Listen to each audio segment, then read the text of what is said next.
कहानी की शुरुआत दुबई एयरपोर्ट से होती है, जहां से K-29 नाम की एक पैसेंजर फ्लाइट लंदन के लिए उड़ान भरती है। इस विमान की कमान अनुभवी पायलट रॉबिन एलन और फर्स्ट ऑफिसर एना कोवाक के हाथों में होती है। विमान में कुल 216 यात्री सवार होते हैं और सबको उम्मीद होती है कि लगभग 7 घंटे बाद वे सुरक्षित लंदन पहुंच जाएंगे। इन्हीं यात्रियों में फर्स्ट क्लास में बैठा होता है सैम नेल्सन, जो एक बेहद होशियार बिजनेस नेगोशिएटर होता है। वह किसी बिजनेस मीटिंग के लिए नहीं, बल्कि अपनी बिखरी हुई शादी को बचाने की आखिरी कोशिश करने लंदन लौट रहा होता है। उसकी पत्नी मार्शा उससे अलग रह रही होती है। वह साफ कह चुकी होती है कि अब उनके रिश्ते का कोई भविष्य नहीं है, क्योंकि उसकी जिंदगी में अब डेनियल नाम का एक पुलिस ऑफिसर आ चुका होता है। लेकिन सैम अब भी उम्मीद नहीं छोड़ता। वह मार्शा के लिए एक सोने का खूबसूरत हार खरीद कर लाया होता है, जिसे वह अपनी सीट के ऊपर बने लगेज कंपार्टमेंट में सुरक्षित रख देता है। शुरुआत में सब कुछ बिल्कुल सामान्य दिखाई देता है। यात्री आराम से अपनी अपनी सीटों पर बैठे होते हैं और विमान भी बिना किसी परेशानी के अपनी मंजिल की ओर बढ़ रहा होता है। तभी इकोनॉमी क्लास में बैठी नाओमी वॉशरूम जाने के लिए अपनी सीट से उठती है, लेकिन जैसे ही वह अंदर पहुंचती है, उसकी नजर फर्श पर पड़ी एक बुलेट पर जाती है। यह देखकर नाओमी घबरा जाती है। वह तुरंत अपनी सीट पर लौटती है और अपने दोनों दोस्तों को वह बुलेट दिखाती है। तीनों समझ नहीं पाते कि आखिर एक पैसेंजर फ्लाइट के वॉशरूम में गोली कैसे पहुंच सकती है। इसी दौरान पास में बैठा टेरी नाम का एक आदमी उनकी घबराहट देख लेता है। टेरी पहले भी नाओमी की मदद कर चुका होता है, इसलिए नाओमी उस पर भरोसा कर लेती है और वह गोली उसे दे देती है। टेरी उसे भरोसा दिलाता है कि वह फ्लाइट अटेंडेंट को यह गोली दिखाकर पूरी बात पता करेगा। लेकिन जैसे ही टेरी वहां से निकलता है, वह फ्लाइट अटेंडेंट के पास जाने के बजाय सीधे फर्स्ट क्लास की तरफ बढ़ जाता है। रास्ते में फ्लाइट अटेंडेंट उसे रोकने की कोशिश भी करते हैं, क्योंकि उसका वहां जाना नियमों के खिलाफ होता है। लेकिन वह किसी की बात नहीं सुनता और सीधे स्टुअर्ट नाम के एक यात्री के पास पहुंच जाता है। यही कहानी का सबसे बड़ा राज सामने आता है। असल में टेरी और स्टुअर्ट आम यात्री नहीं होते। वे एक खतरनाक गैंग का हिस्सा होते हैं, जिसका प्लान इस पूरे विमान को हाईजैक करना होता है। टेरी स्टुअर्ट को बताता है कि उनकी टीम के किसी सदस्य से गलती से एक गोली गिर गई थी, जिसे एक लड़की ने ढूंढ लिया है। अगर यह बात फैल गई तो उनका पूरा प्लान शुरू होने से पहले ही खत्म हो सकता है। ये सुनते ही स्टुअर्ट तुरंत फैसला लेता है कि अब इंतजार करने का कोई फायदा नहीं है। जो हाईजैकिंग कई घंटे बाद शुरू होनी थी, अब उसे सिर्फ 5 मिनट में अंजाम दिया जाएगा। इसके लिए वह टेरी को एक हरे रंग की टोपी पहनने का आदेश देता है। यह टोपी उनकी पूरी टीम के लिए एक गुप्त संकेत होती है, जिसका मतलब होता है कि अब प्लान तुरंत शुरू किया जाएगा। टेरी वापस इकोनॉमी क्लास में लौट आता है। उसके सिर पर हरी टोपी देखते ही उसके बाकी 3 साथी जेडन, जेमी और लुइस समझ जाते हैं कि अब सिर्फ 5 मिनट बाद पूरा ऑपरेशन शुरू होने वाला है। इसके बाद टेरी फिर से नाओमी के पास पहुंचता है और झूठ बोलता है कि फ्लाइट अटेंडेंट ने बताया है कि यह गोली किसी सैनिक की होगी जो गलती से नीचे गिर गई थी, इसीलिए चिंता करने की कोई जरूरत नहीं है। लेकिन नाओमी को उसकी बात पर बिल्कुल भी भरोसा नहीं होता। वह अपने दोस्तों के साथ फैसला करती है कि वे खुद किसी फ्लाइट अटेंडेंट से बात करेंगे। कुछ देर बाद उन्हें आर्थर नाम का एक फ्लाइट अटेंडेंट दिखाई देता है। जैसे ही वे उसे गोली मिलने की पूरी बात बताते हैं, तभी अचानक विमान के अलग अलग हिस्सों से 5 हथियारबंद लोग अपनी सीटों से खड़े हो जाते हैं। उनके हाथों में बंदूकें होती हैं और देखते ही देखते वे पूरे विमान पर कब्जा करना शुरू कर देते हैं। पूरे केबिन में अफरा तफरी मच जाती है। यात्री डर के मारे अपनी सीटों पर ही जमे रह जाते हैं। किसी की भी हिम्मत नहीं होती कि अपनी जगह से हिल सके। कुछ ही पलों में हाईजैकर्स सभी यात्रियों के मोबाइल फोन, टैबलेट और बाकी इलेक्ट्रॉनिक डिवाइस छीन लेते हैं, ताकि कोई भी बाहर की दुनिया से संपर्क न कर सके। अब विमान के अंदर मौजूद हर इंसान पूरी तरह उनकी गिरफ्त में आ चुका होता है। उधर कॉकपिट में बैठे पायलट रॉबिन सिक्योरिटी कैमरे के जरिए यह सब देख लेते हैं। बिना एक पल गंवाए वह दुबई एयर ट्रैफिक कंट्रोल को एक सिक्योरिटी अलर्ट भेज देते हैं कि विमान में गंभीर सुरक्षा घटना हो चुकी है। लेकिन हाईजैकर्स को भी इस बात का पूरा अंदाजा होता है कि विमान पर पूरी तरह कब्जा करने के लिए कॉकपिट का दरवाजा खुलवाना सबसे जरूरी है। उन्हें रॉबिन की निजी जिंदगी का एक ऐसा राज भी पता होता है जिसे शायद ही कोई जानता हो। रॉबिन का फ्लाइट अटेंडेंट कॉलेट के साथ प्रेम संबंध चल रहा होता है। यही बात हाईजैकर्स उसका सबसे बड़ा हथियार बना लेते हैं। वे कॉलेट को पकड़कर कॉकपिट के बाहर ले आते हैं और उसकी जान को खतरे में डाल देते हैं। रॉबिन ये सब सिक्योरिटी कैमरे में देख रहा होता है। वह अच्छी तरह जानता है कि नियमों के अनुसार हाईजैकिंग के दौरान कॉकपिट का दरवाजा किसी भी हाल में नहीं खोला जा सकता। लेकिन दूसरी तरफ कॉलेट की जान दांव पर लगी होती है। आखिरकार अपने प्यार को बचाने के लिए रॉबिन अपने कर्तव्य से समझौता कर लेता है। जैसे ही वह दरवाजा खोलने के लिए आगे बढ़ता है, एना उसे रोकने की कोशिश करती है। दोनों के बीच हाथापाई शुरू हो जाती है। घबराहट और दबाव में रॉबिन पास पड़ी धातु की एक बोतल से एना के सिर पर वार कर देता है, जिससे वह बेहोश हो जाती है। अब रॉबिन कॉकपिट का दरवाजा खोल देता है और उसी पल पूरा कॉकपिट भी हाईजैकर्स के कब्जे में चला जाता है। इसके बाद स्टुअर्ट रॉबिन को दोबारा दुबई एयर ट्रैफिक कंट्रोल से संपर्क करने का आदेश देता है। इस बार रॉबिन मजबूरी में झूठ बोलता है कि पहले जो सिक्योरिटी अलर्ट भेजा गया था वह सिर्फ कुछ नशे में धुत यात्रियों की शरारत थी और अब विमान में सब कुछ सामान्य है। जमीन पर मौजूद अधिकारियों को भी यही लगता है कि खतरा पूरी तरह टल चुका है। इस तरह विमान की हाईजैकिंग सफलतापूर्वक शुरू हो जाती है। क्योंकि विमान अब ऑटो पायलट पर उड़ रहा होता है, इसलिए स्टुअर्ट रॉबिन को कॉकपिट से बाहर निकाल देता है। रॉबिन फर्स्ट क्लास में बैठ जाता है, जहां सैम नेल्सन उसकी घबराहट को तुरंत समझ जाता है। सैम बिना किसी को शक हुए एक अनोखा तरीका अपनाता है। वह इन फ्लाइट वीडियो गेम की मदद से रॉबिन तक गुप्त संदेश पहुंचाना शुरू करता है। दोनों बिना बोले एक ऐसी योजना बनाने लगते हैं जिससे शायद इस विमान में बैठे सभी लोगों की जान बचाई जा सके। कुछ समय बाद विमान इराक के हवाई क्षेत्र में प्रवेश करता है। वहां का एयर ट्रैफिक कंट्रोल कई बार विमान से संपर्क करने की कोशिश करता है। मजबूरी में हाईजैकर्स रॉबिन को दोबारा कॉकपिट में भेजते हैं ताकि वह सब कुछ सामान्य होने का नाटक कर सके।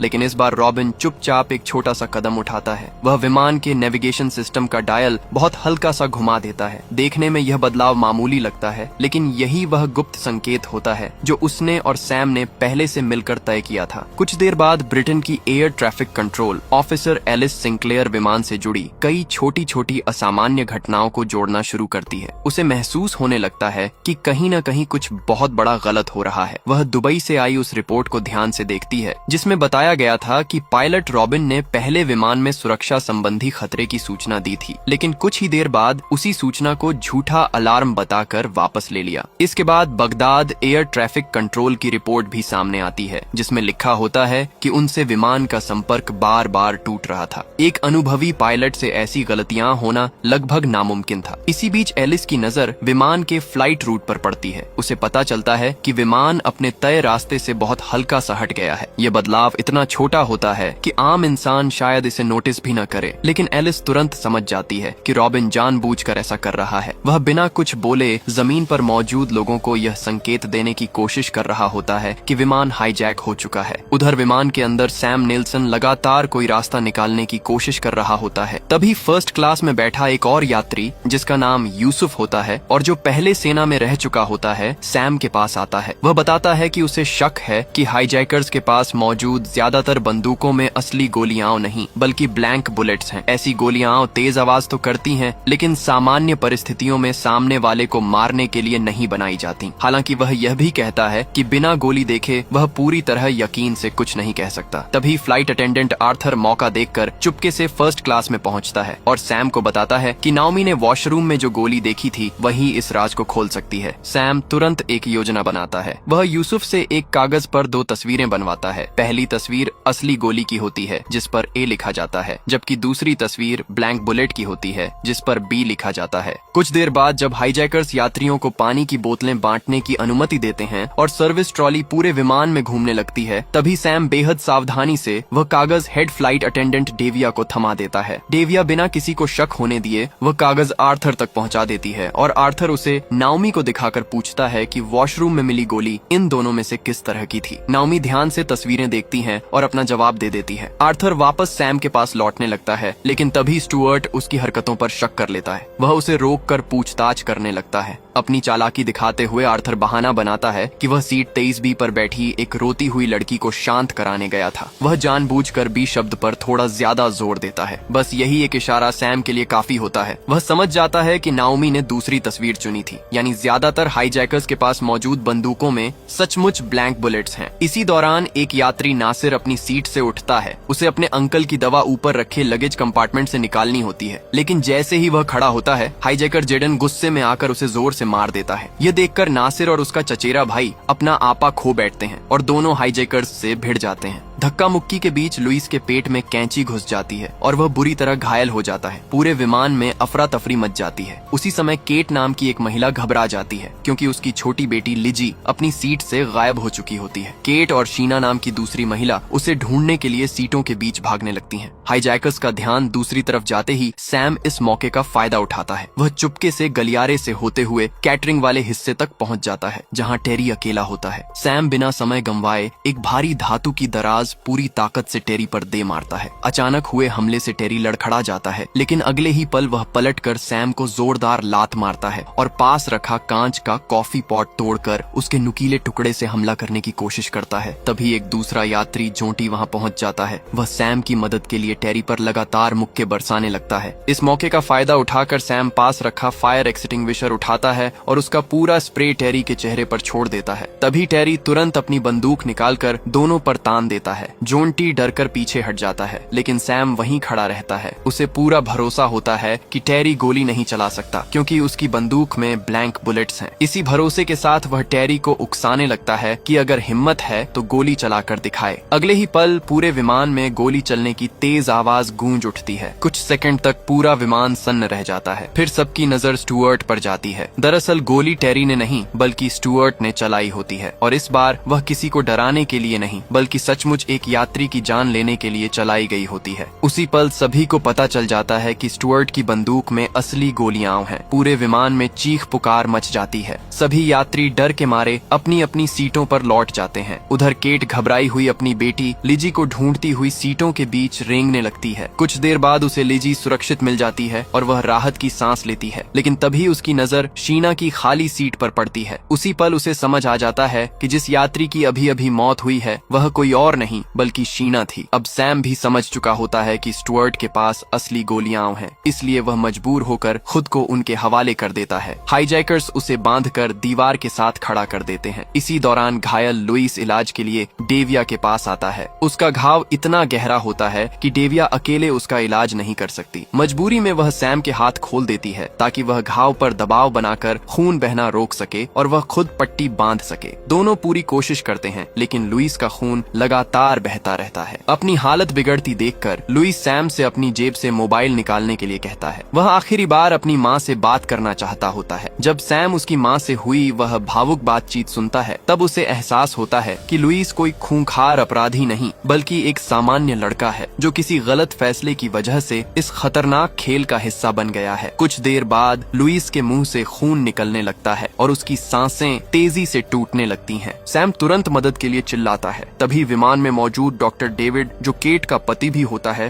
तुरंत वहां पहुंच जाता है। वह लुइस की हालत देखकर समझ जाता है कि उसके फेफड़ों के पास हवा भर गई है और बिना इलाज के उसकी जान नहीं बचेगी। ऐसे में वह अपनी सूझबूझ का इस्तेमाल करता है। वह एक साधारण पेन खोलता है और उसके खोखले हिस्से को लुइस की छाती में डालकर अंदर फंसी हवा बाहर निकाल देता है। इससे लुइस को फिर से सांस लेने में थोड़ी राहत मिलने लगती है। उधर जमीन पर ब्रिटेन के होम सेक्रेटरी नील वॉल्श अपनी कार की तरफ बढ़ रहे होते हैं। तभी एक अनजान आदमी उनके पास आता है, चुपचाप एक लिफाफा उनके हाथ में थमाता है और बिना कुछ बोले वहां से चला जाता है। कार में बैठने के बाद नील जब वह लिफाफा खोलते हैं तो अंदर मौजूद कागज देखकर उनके चेहरे का रंग उड़ जाता है। उसमें विमान हाईजैक करने वालों की नहीं बल्कि उन असली लोगों की मांगें लिखी होती हैं जो इस पूरी साजिश के पीछे बैठे होते हैं। कुछ समय बाद स्टुअर्ट फिर सैम के पास आता है। उसी दौरान सैम लुइस को यह कहते हुए सुन लेता है कि उसने अपनी माँ को फोन किया था, लेकिन वह जिस तरह यह बात कहता है उससे सैम को एक बहुत बड़ा सुराग मिल जाता है। सैम समझ जाता है कि लुइस और स्टुअर्ट के बीच सिर्फ साथ होने का रिश्ता नहीं बल्कि खून का रिश्ता है। दोनों सगे भाई हैं। अब सैम इसी रिश्ते का फायदा उठाने का फैसला करता है। उसे यकीन हो जाता है कि अगर वह स्टुअर्ट की इस कमजोरी को सही तरह इस्तेमाल कर पाया तो शायद इस विमान में बैठे सभी लोगों की जान बचाने का एक नया रास्ता निकल सकता है। लुइस की बिगड़ती हालत देखकर सैम तुरंत स्टुअर्ट को समझाने की कोशिश करता है कि विमान को तुरंत हंगरी में उतार देना चाहिए। अभी विमान उसी देश के ऊपर उड़ रहा होता है और लंदन पहुंचने में अभी लगभग 3 घंटे बाकी होते हैं। सैम अच्छी तरह जानता होता है कि लुइस सिर्फ उसकी छाती में लगी एक साधारण पेन की ट्यूब के सहारे जिंदा है। अगर उसे जल्द अस्पताल नहीं पहुंचाया गया तो उसकी जान बचाना लगभग नामुमकिन होगा। सैम स्टुअर्ट को भरोसा दिलाता है कि जैसे ही लुइस को अस्पताल पहुंचा दिया जाएगा विमान दोबारा उड़ान भर सकता है। लेकिन सैम के मन में एक अलग ही योजना चल रही होती है। उसे पता होता है कि जैसे ही विमान हंगरी में उतरेगा वहां की सेना और सुरक्षा बल तुरंत विमान को घेर लेंगे और इस हाईजैकिंग का हमेशा के लिए अंत हो जाएगा। लेकिन तभी लुइस खुद सैम से विनती करने लगता है कि किसी भी हालत में विमान को नीचे मत उतारो। वह बताता है कि इस पूरी हाईजैकिंग के पीछे बैठे असली लोग चाहते हैं कि उनका बनाया हुआ प्लान बिना किसी रुकावट के पूरा हो। अगर जरा सी भी गड़बड़ हुई तो वे इस मिशन में शामिल हर व्यक्ति के परिवार को मार डालेंगे। लुइस बताता है कि उन लोगों के पास सिर्फ हाईजैकर्स के परिवार की नहीं बल्कि सैम के परिवार की जानकारी भी पहुंच चुकी है। अगर विमान तय योजना के मुताबिक आगे नहीं बढ़ा तो किसी की भी जान सुरक्षित नहीं रहेगी। अब स्टुअर्ट के सामने एक तरफ अपने भाई की जान होती है और दूसरी तरफ अपनी माँ की जिंदगी। लुइस समझ जाता है कि अगर वह जिंदा रहा तो स्टुअर्ट उसे बचाने के लिए हर हाल में विमान उतरवाने की कोशिश करेगा। इसी वजह से वह अपनी छाती में लगी पेन की ट्यूब खुद ही बाहर खींच देता है और वह हमेशा के लिए इस दुनिया को अलविदा कह देता है। लेकिन उसकी यह कुर्बानी भी बेकार साबित होती है। उधर जमीन पर उसकी माँ पहले ही यह समझ चुकी होती है कि अब उसकी मौत तय है। इसी डर और बेबसी में वह सामने से आती एक तेज रफ्तार गाड़ी के आगे कूदकर अपनी जान दे देती है। अब हाईजैकिंग पहले से भी ज्यादा भयानक रूप ले चुकी होती है। उधर ब्रिटेन में सरकार लगातार इस संकट का हल निकालने की कोशिश कर रही होती है। तभी होम सेक्रेटरी नील वॉल्श वहां पहुंचते हैं और अपने पास आया वह रहस्यमयी खत सबके सामने पढ़ना शुरू करते हैं। तभी इस पूरी साजिश की असली वजह सामने आती है। कुछ महीने पहले एडगर जैनसन और जॉन बेली ब्राउन नाम के दो बेहद खतरनाक अपराधियों को गिरफ्तार किया गया था। दोनों चीप साइड फर्म नाम के एक अंतर्राष्ट्रीय अपराधी संगठन के बॉस थे। यह संगठन ड्रग्स, हथियारों और मानव तस्करी जैसे कई बड़े अपराधों में शामिल था। अब उसी संगठन ने K-29 फ्लाइट को हाईजैक किया था। उनकी सिर्फ एक ही मांग थी, लंदन पहुंचने से पहले एडगर और जॉन को जेल से रिहा किया जाए। अगर ऐसा नहीं हुआ तो विमान में मौजूद सभी 216 यात्रियों को मार दिया जाएगा। आखिरकार नील मजबूर होकर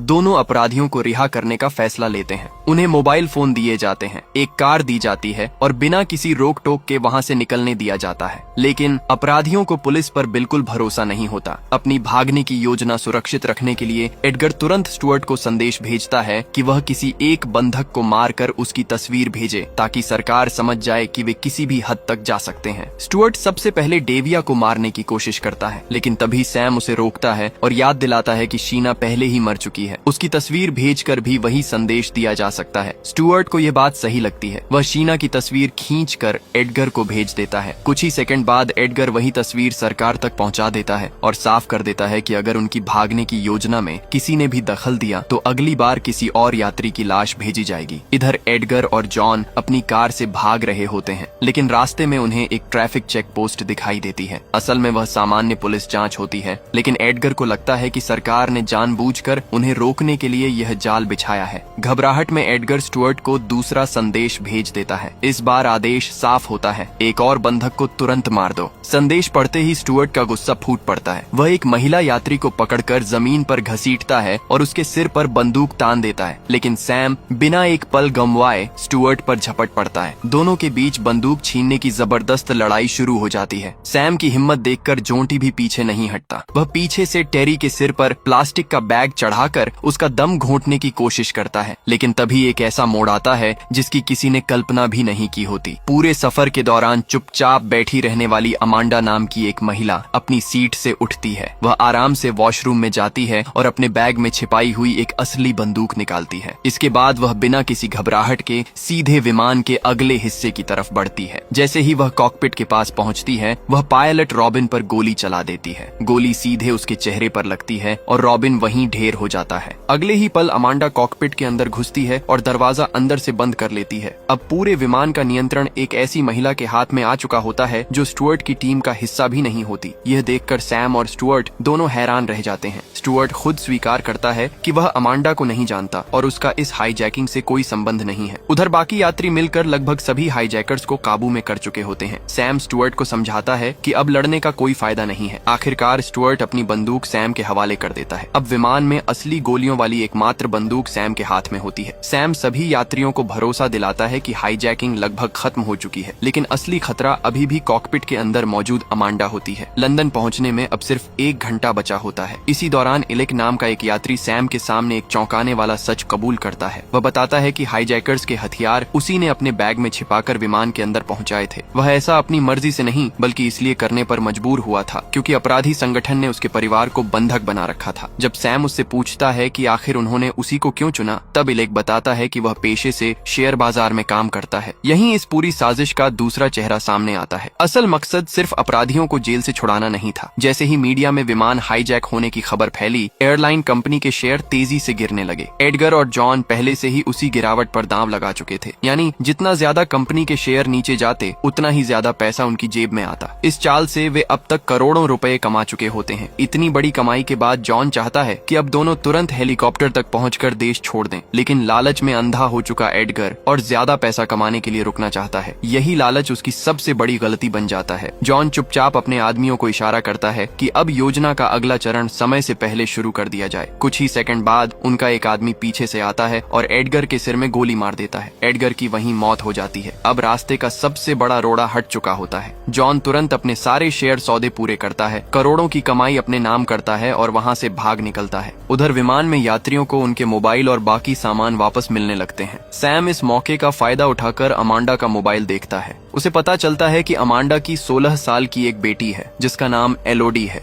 यही बात सैम के दिमाग में एक नई योजना ले आती है। वह एक कागज पर लिखता है, एलोडी तुम्हारे लिए क्या चाहेगी। फिर वह कागज कॉकपिट के कैमरे के सामने उठाकर खड़ा हो जाता है। जैसे ही अमांडा कैमरे में वह संदेश पढ़ती है, उसके चेहरे के भाव पूरी तरह बदल जाते हैं। कुछ ही पलों बाद वह अपने मोबाइल से खुद सैम को कॉल करती है। भारी मन से अमांडा स्वीकार करती है कि उसकी बेटी एलोडी समेत उसका पूरा परिवार उसी अपराधी संगठन के कब्जे में है। पूरे सफर के दौरान उसके पास एक गुप्त मोबाइल छिपा हुआ था और उसे साफ आदेश दिए गए थे कि जैसे ही उस मोबाइल पर संदेश मिले उसे तुरंत कॉकपिट पर कब्जा कर लेना है। योजना के मुताबिक अगर एडगर और जॉन सुरक्षित भाग निकलते तो वे अमांडा को दूसरा संदेश भेजते जिसमें विमान को सुरक्षित उतारने का आदेश होता। लेकिन अगर वह संदेश नहीं आता तो उसे विमान को सीधे लंदन के बीचों बीच गिरा देना था। अब सैम पूरी स्थिति समझ चुका होता है। आमतौर पर वह अपनी बातचीत की कला से सामने वाले को अपनी बात मानने पर मजबूर कर देता था, लेकिन इस बार मामला बिल्कुल अलग था। एक पिता होने के नाते वह अमांडा के दर्द को महसूस कर रहा होता है। उसे एहसास होता है कि अगर उसके अपने बेटे की जान खतरे में होती तो शायद वह भी उसे बचाने के लिए किसी भी हद तक चला जाता। लेकिन सैम जानता था कि सबसे कड़वी सच्चाई अब अमांडा को बताना ही पड़ेगा। वह उसे बताता है कि चाहे वह विमान गिराए या सुरक्षित उतारे, उसकी बेटी की जान किसी भी हालत में नहीं बचेगी। स्टुअर्ट पहले ही उसे बता चुका होता है कि यह अपराधी संगठन अपने सभी बंधकों को आखिर में मार देता है ताकि उनके खिलाफ कोई गवाह जिंदा न बचे। इस बात का सबूत भी सामने आ चुका होता है। दुबई एयरपोर्ट पर जिस सुरक्षा कर्मचारी ने हथियार विमान के अंदर पहुंचाने में उनकी मदद की थी, संगठन ने काम पूरा होने के बाद उसे और उसके पूरे परिवार को भी मार डाला था। ये सुनते ही अमांडा पूरी तरह टूट जाती है। अब उसे समझ आ जाता है कि उसकी बेटी की किस्मत पहले ही लिखी जा चुकी है। उसी पल वह एक बहुत बड़ा फैसला लेती है। वह तय करती है कि अगर उसकी बेटी को बचाया नहीं जा सकता तो कम से कम इस विमान में बैठे बाकी 216 लोगों को जरूर बचाया जाएगा। अमांडा कॉकपिट का दरवाजा खोल देती है और सैम को अंदर आने देती है। दोनों तुरंत लंदन एयर ट्रैफिक कंट्रोल से संपर्क करते हैं, जहां उनकी बात एयर ट्रैफिक कंट्रोल अधिकारी एलिस सिंक्लेयर से होती है। एलिस उन्हें सुरक्षित लैंडिंग के निर्देश देने लगती है। दूसरी तरफ अमांडा भी पहले नौसेना में विमान उड़ा चुकी होती है, इसलिए उसे विमान उड़ाने का अनुभव होता है। लेकिन जैसे जैसे लैंडिंग का समय करीब आता है, सैम महसूस करता है कि अमांडा का आत्मविश्वास टूटता जा रहा है। असल में उसे विमान उतारने से ज्यादा डर इस बात का होता है कि पायलट रॉबिन की हत्या के लिए उसे उम्र भर जेल जाना पड़ेगा। यह बात समझते ही सैम एलिस से कहता है कि किसी ऐसे व्यक्ति को लाइन पर लाया जाए जो अमांडा को भरोसा दिला सके कि उसके साथ न्याय होगा। कुछ ही पलों बाद ब्रिटेन के होम सेक्रेटरी नील वॉल्श लाइन पर आते हैं। वह अमांडा से वादा करते हैं कि अगर उसकी बताई हुई बातें सच साबित होती हैं और उसने यह सब अपने परिवार को बचाने की मजबूरी में किया है तो रॉबिन की मौत के लिए उसके खिलाफ कोई कानूनी कार्रवाई नहीं की जाएगी। यह सुनकर पहली बार अमांडा के चेहरे पर थोड़ा सुकून दिखाई देता है। अब वह पूरी तरह एलिस के निर्देशों पर ध्यान देने लगती है। लेकिन खतरा अभी भी खत्म नहीं हुआ था। विमान का ईंधन लगभग पूरी तरह खत्म हो चुका होता है। एलिस बताती है कि अब इंजन की ताकत के भरोसे नहीं बल्कि विमान को हवा में फिसलाते हुए सबसे नजदीकी रनवे तक पहुंचाना होगा। उधर विमान के अंदर सभी यात्रियों अपनी सीट पर सिर झुकाकर बैठ जाता है। धीरे धीरे विमान जमीन की तरफ उतरने लगता है। वह रिहायशी इलाकों के घरों की छतों के बिल्कुल ऊपर से गुजरता है। आखिरकार विमान रनवे को छू लेता है। सैम पूरी ताकत से ब्रेक लगाने की कोशिश करता है, लेकिन इंजन में रिवर्स थ्रस्ट नहीं होने की वजह से विमान की रफ्तार कम नहीं हो पाती। तेज गति से दौड़ते हुए अचानक आगे का लैंडिंग गियर टूट जाता है। विमान का अगला हिस्सा जमीन से घिसटने लगता है। बाकी पहियों से चिंगारियां निकलने लगती हैं। रनवे पर कई जगह छोटे छोटे धमाके होने लगते हैं, लेकिन कई खतरनाक झटकों के बाद आखिरकार विमान रुक जाता है। सभी लोग राहत की सांस लेते हैं। डेविया तुरंत दरवाजा खोलती है और सभी यात्रियों को जल्दी जल्दी बाहर निकलने के लिए कहती होती है। कुछ ही मिनटों में सभी लोग विमान से सुरक्षित बाहर आ जाते हैं। बाहर पहले से ही फायर ब्रिगेड, एम्बुलेंस और हथियारबंद सुरक्षा बल मौजूद होते हैं। सुरक्षा बल तुरंत बाकी बचे हाईजैकर्स को गिरफ्तार कर लेते हैं। सैम यह सुनिश्चित कर लेता है कि सभी यात्री सुरक्षित बाहर निकल चुके हैं। अब वह खुद भी विमान से बाहर जाने लगता है, लेकिन तभी उसे याद आता है कि वह मार्शा के लिए खरीदा हुआ सोने का हार अभी भी विमान के ऊपर बने लगेज कंपार्टमेंट में रखा हुआ है। वह एक बार फिर अकेला विमान के अंदर लौट जाता है। हार उठाने के बाद जैसे ही वह बाहर निकलने लगता है, अचानक विमान का दरवाजा फिर से बंद हो जाता है। सैम हैरान होकर पीछे मुड़ता है। तभी उसकी नजर स्टुअर्ट पर पड़ती है। किसी तरह वह अपने हाथों में लगी झिपटाई खोलने में कामयाब हो चुका होता है। अब उसके हाथ में 2 भरी हुई बंदूकें होती हैं। अब उसका सिर्फ एक ही मकसद होता है, सैम से बदला लेना। स्टुअर्ट लगातार सैम को ढूंढता हुआ विमान के अंदर घूमने लगता है। सैम सीटों और दीवारों के पीछे छिपते हुए किसी तरह उसकी गोलियों से बचने की कोशिश करता है। सैम तुरंत मार्शा को 2 संदेश भेजता है। पहले संदेश में वह उससे माफी मांगता है। उसे अफसोस होता है कि उसने मार्शा की बात नहीं मानी। अगर वह इस फ्लाइट में सवार ही नहीं होता तो शायद आज इस मौत के खेल का हिस्सा भी नहीं बनता। दूसरे संदेश में वह सिर्फ एक बात लिखता है, मुझे अभी कॉल करो। मार्शा उन संदेशों में छिपी घबराहट को तुरंत महसूस कर लेती है और बिना देर किए सैम को फोन लगा देती है। पूरा विमान मोबाइल की घंटी की आवाज से गूंज उठता है। आवाज सुनते ही स्टुअर्ट सीधे वॉशरूम के अंदर घुसता है, लेकिन सैम अंदर नहीं होता। तभी सैम पीछे से पूरी ताकत से दरवाजा उसके ऊपर दे मारता है। वह लगातार कई बार दरवाजे से उसे टक्कर मारता है। आखिरकार स्टुअर्ट के हाथों से दोनों बंदूकें नीचे गिर जाती हैं। उसी समय हथियारबंद सुरक्षा बल विमान के अंदर पहुंच जाते हैं। वे स्टुअर्ट को गिरफ्तार कर लेते हैं। आखिरकार ये खतरनाक हाईजैकिंग हमेशा के लिए खत्म हो जाती है। यहीं इस रोमांचक कहानी का अंत होता है। नेक्स्ट सीजन देखना है तो कमेंट करना मत भूलना।